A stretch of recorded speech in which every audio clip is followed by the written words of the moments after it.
एक बार की बात है, बादशाह अकबर के दरबार में उनसे नौकरी मांगने की फरियाद लेकर एक व्यक्ति पहुंचा।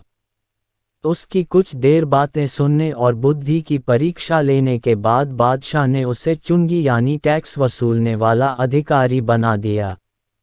बीरबल भी उस दरबार में मौजूद थे।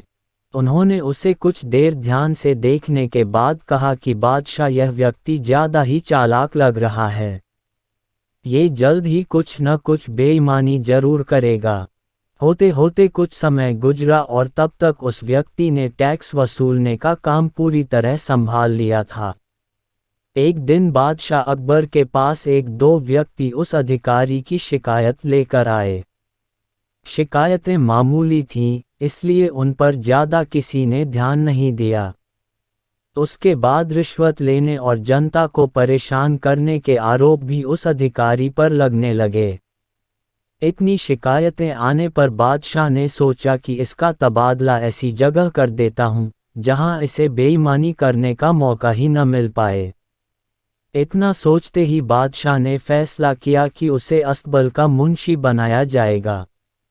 फिर अकबर ने मन में कहा कि अब घोड़ों की लीद उठवाने के काम में ये क्या ही बेईमानी कर पाएगा। वहां मुंशी के पद पर पहुंचते ही उस व्यक्ति ने फिर रिश्वत लेना शुरू कर दिया। उसने सीधे घोड़े की देखभाल करने वालों से कह दिया कि तुम लोग घोड़ों को कम दाना पानी खिलाते हो।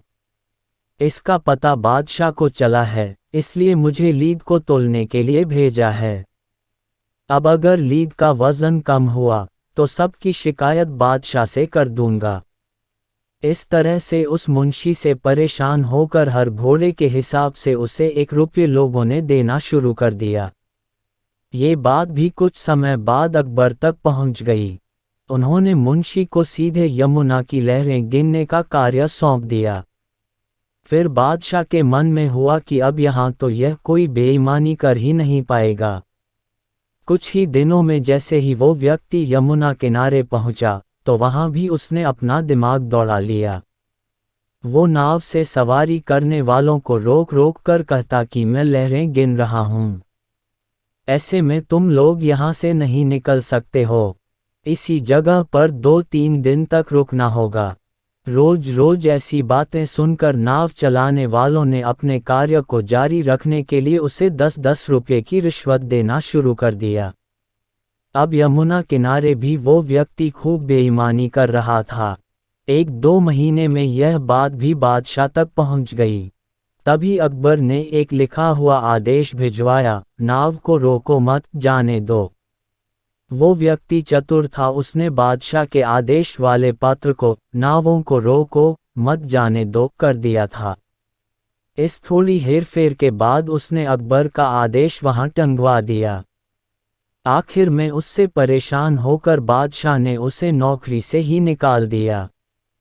तभी बादशाह को बीरबल की बात याद आ गई कि ये आदमी बेईमानी जरूर करेगा। तब उनके मन में हुआ कि मुझे उसे पहली गलती में ही कठोर दंड देना चाहिए था।